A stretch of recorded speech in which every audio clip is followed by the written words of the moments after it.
Hey there everyone, how we all doing? Today I wanted to bring you my very first gameplay fresh out of LA at this final pre-release event for Lawbreakers. I've got some Harrier gameplay for you today on the brand new map Red Falls. So we're playing as Baron, and this map is very interesting in that it actually does not have a central no-gravity zone. So pretty much every other map in the game, to my quick memory that as I can think of it right now on the spot, I don't believe any of them are in possession of normal gravity in the center of the map. Pretty much every single one has a 0G pocket in the center, and this map is different in that there is normal gravity throughout the vast majority of the map.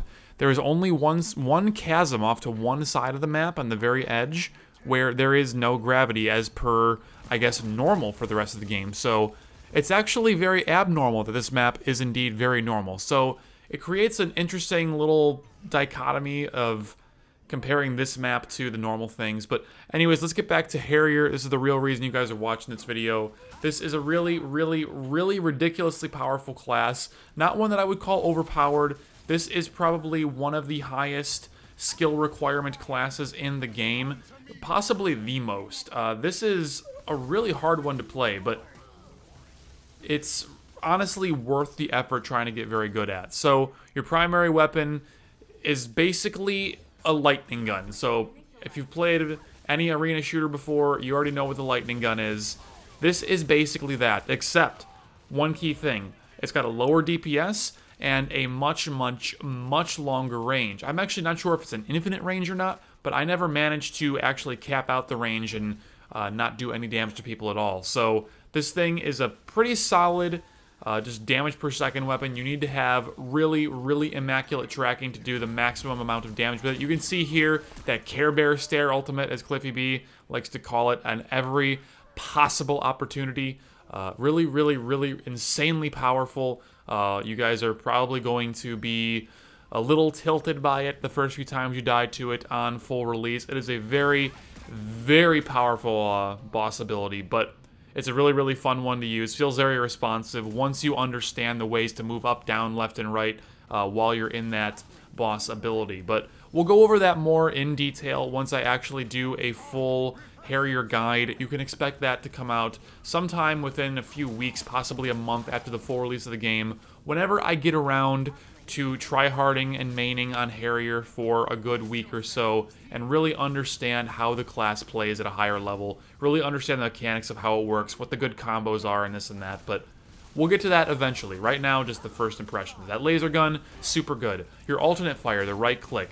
Basically, what it does is it's a projectile, so you have to aim it, you have to lead it. It's not a hit scan ability, it's not an automatic targeting thing like a lot of people thought it was. It is a true projectile, it's a true skill shot, so lead your target, you hit them, and it does in fact have a small AoE. So I have had a good number of situations where I have shot the ground right next to people's feet and still lit them up with this weakness. So what this does is it makes enemies take 20% extra damage when you hit them with it. I should probably say that right up front, is you hit them with this ability, with this right click, they glow white, they take 20% more damage. So you can see right here, literally I've just done it to somebody, and you saw how insanely quickly they melted. 20% doesn't sound like a high amount, but it does make a really big difference, especially when you hit somebody with a big spike damage ability like Harrier's melee attack, which I guess we will go ahead and talk about next. So that melee attack is much more powerful than your standard melee, and this is just your regular kick, so it's not a special separate ability. This is taking place of your normal melee attack. It seems to have the same number of activation frames. It's not a slower attack. It's got the same startup, whatever, you know, same number of active frames to use fighting game terminology. It seems, from the little bit that I can tell from the very few amount of games that I got with this character, it does seem comparable to regular melee, right? I don't think that it's much longer range, if longer range at all. It might be identical, but regardless, very big spike of damage by hitting somebody with it, and it does consume a very small amount of ammo, or rather a very small amount of fuel with every melee. So if you happen to be at 0 fuel at the moment that you kick somebody, you'll perform a standard melee attack. So it's not like your kick is going to fail because you don't have the juice to do it. You're always going to have that melee ready, but if you have the required amount available, which you 99.9% of the time will, you're going to perform that super melee. And it's absolutely going to be your #1 defense against Wraiths, your #1 defense against rushing Juggernauts if you're playing defense, in like Blitzball, for example, your #1 defense against Assassins. Basically anyone who you're trying to get in that close range with, or rather if they're trying to get in that close range with you, it makes a whole lot of sense to really, really rely on that melee attack because it has a huge pushback and really, really good damage. One combo that I've found that has been working very, very nicely for me is your right-click, that weakness ability, instantly canceled, animation canceled into your melee attack. So that's as simple of an input as right-click immediately followed by F, just instantaneously, just boom, boom. The two buttons are right back to back, and you will deal a gigantic spike of damage, and it's really, really hard to miss that weakness ability on the right click if they're point blank like that. So very, very, very easy stuff. Now, you can see on the gun, there are a lot of lights on there. You see in the bottom right that yellow light that, of course, as soon as I said it, just went away. That long blue line there, that is your ammo counter. So I guess in the future of Lawbreakers, we don't believe in ammo counters anymore. We just have this little laser line thing on there. So you have to be constantly aware of your ammo capacity based upon how full that line is. So it takes a little bit of practice to understand how much laser you actually have in a magazine, because this isn't an unlimited ammo weapon. You do need to reload it, as you see me do fairly frequently here. It does have a pretty good capacity, don't get me wrong, but I have a, let's say, dangerous habit of reloading oftentimes just a little bit too much. So you see me reloading a lot, but that might be a little bit of a misleading thing because it does have a very, very, very big ammo capacity, but you do have to reload it. It's not like a heat-based thing like some of the other weapons like the Crisper, for example, Titan's secondary lightning gun-esque weapon. That thing never needs a reload. It just works on a heat mechanic. This thing needs that hard reload. You also see on the very top of the gun, what looks like a red dot sight almost, that little globe that's spinning around, that is actually the cooldown meter for your right clicks. You see I just fired that right click and now it's slowly filling back up again, and then once it's filled, then you can shoot it. So it's roughly a 4-second cooldown, just based upon my my observations from playing. I didn't, actually sit down with a timer and time it or ask one of the devs how long it was, but it seems roughly 4 seconds. I mean, maybe 5, maybe 6, maybe, I don't know. It's in that ballpark, right? And at this point in time, that's good enough. So it's got a pretty quick cooldown, but that's one of my few complaints about the character thus far, is that ammo counter and that cooldown on that right click are just not immediately apparent to players. None of us that actually played the class understood either of those two things without having to ask a developer, at least not from the people that I talked to. So I really, really would hope that Boss Key could find a way to make that a little bit more accessible and easier to understand for people, but it's not really that bad of a system. I mean, it's in line with how they've done ammo counting for every other class in the game. It's always been on the gun, so it kind of is what it is. Maybe one day they might do something different to it, and maybe they don't, but either way, if that's like the most negative thing that I can say about the character, then I think Boss Key has done a really, really good job of making something cool here. So we've also got on your left shift, this is the movement ability for Harrier, which you've been seeing me use a lot lately. So this thing basically fires lasers out of your boots. And no, I'm not kidding. This character is literally just laser boots. That might as well be the actual class name, because that's what this character is all about, is just the freaking lasers everywhere. So picture it this way. Whenever you press left shift, whenever you press, oh my god, this is multi-kill, by the way. Oh, I just have to watch this for a second. Oh, I thought that was going to be a triple, but I guess that guy got away. Oh, okay. Anyway, so the left shift ability, basically whenever you press it, imagine in 3D space that your character's legs are pointing down and behind them at like a 45-degree angle. So every time you press shift, you're pushing yourself in that 45-degree angle forward and up, or rather in whatever direction you're facing and trying to go, and up. So you can do this to the left and right if I'm not mistaken. But either way, if you want to just go up, then you can continue just holding this ability button down, continue holding shift, and you'll do that. I mean, you'll go forward, but you'll also go up at a pretty brisk pace. Now, if you want to go forward really fast, what you need to do is continuously tap shift over and over. So if you watch very carefully on that fuel meter on the left, whenever it's not in use, it's glowing white. Whenever it is in use, it's glowing yellow. So I would challenge you to, for the rest of this video, just keep an eye on that little meter. Watch it cycle between white and yellow, and you can really see the way that I'm tapping and holding this button to try to maximize my speed and gain that forward momentum. Now, what's really cool about Harrier is that your fuel is pretty much always regenerating. Like, as soon as you stop using your laser boots, that fuel is coming back instantaneously. There is no delay, and it recharges pretty quickly. So Harrier, because of this, is a very, very mobile class. Harrier is very adept with B-hopping, so you can mix and match your bunny hops in with all of these other abilities coming from the shift, and you have quite a lot of speed on your hands when playing this class. Now, to counteract this, your primary weapon does not give you any impulse in 0G whatsoever. So if you're not familiar with the word impulse as it relates to this game, that means that if you were to fire your weapon in 0G, it will not propel you whatsoever. And if that still doesn't make sense to you, then Lawbreakers has no gravity zones in it, and when you're in those no gravity zones, if you fire a weapon that shoots like a big heavy projectile, like a rocket launcher or a big old shotgun, that is actually going to give your character some acceleration in the opposite direction. So if you shoot in front of you, well, you're going to get pushed back. If you shoot behind you, which you can do in this game by holding left control or down on your D-pad, you're going to push yourself forward.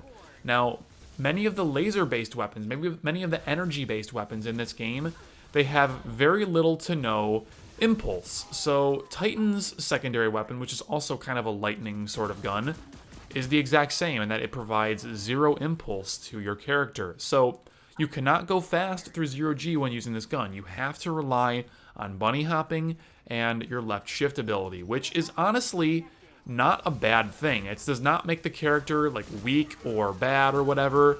It's honestly completely fine, and it's probably really good for the character because if your laser has no impulse on you when you're firing it, that means you're going to have a much easier time shooting and tracking and staying within an effective range of the things you're trying to shoot while you're helping your team from farther away. And that is kind of what I think is a good range to play this character from. It might be tempting to play close and try to go for that high DPS, but I think it might, at least to start off with, when you're a brand new Harrier player, it might be more prudent to stay a little bit farther back, just to employ that hit scan laser and add some damage to your team, get that long range support of just adding those weakness shots on enemies. I apologize so much to everyone at Boss Key who's like yelling at me internally for not saying the proper name of the ability. I just don't remember it. I'm sorry.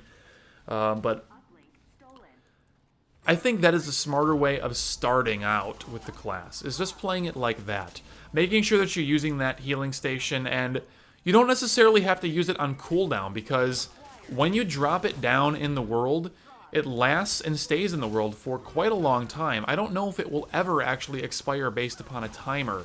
So the really cool thing about it is that you want to find a really smart place to put it down and then drop it and let your team just continue to use it and use it and use it. So that healing station, which is on your E ability, will regenerate health over time. So it's not an instant heal. It is a slow, or I guess not that slow. Slow isn't the right word, but it is a heal over time effect. So you're going to heal a pretty good portion of health. I think it's pretty well over 100 health.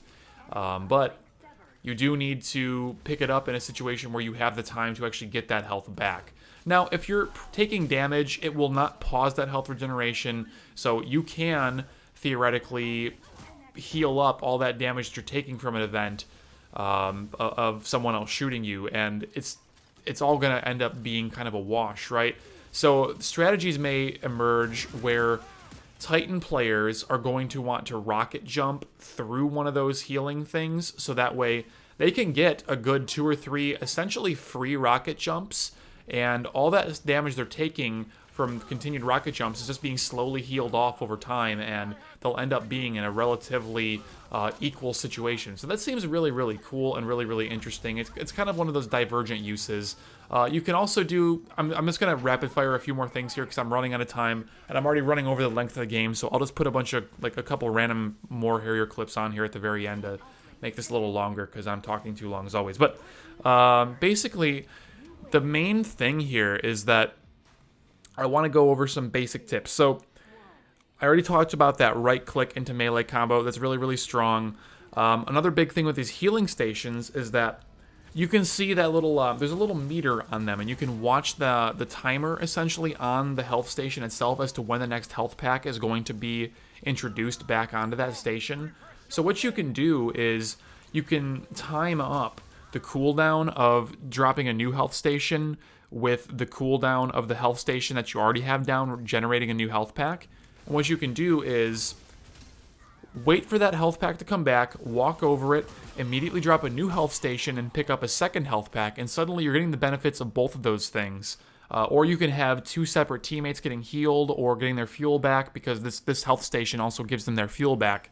It's a really, really interesting sort of way of healing multiple people at the same time, because if you can micromanage those timings, you're doubling your healing potential, essentially. So maybe not doubling, because I think those health packs will generate at a different rate as the stations that you throw out again. So okay, fine, you can argue with me on that all you want, and you're probably right. But I mean, the point still stands. You can dramatically increase your healing rates while playing this character intelligently and using those E abilities on a predetermined, pretty much pre-made and preset cooldown of your own, kind of, that's like an inner machination of your own mind. It's really, really interesting, and something that I found myself doing a little bit.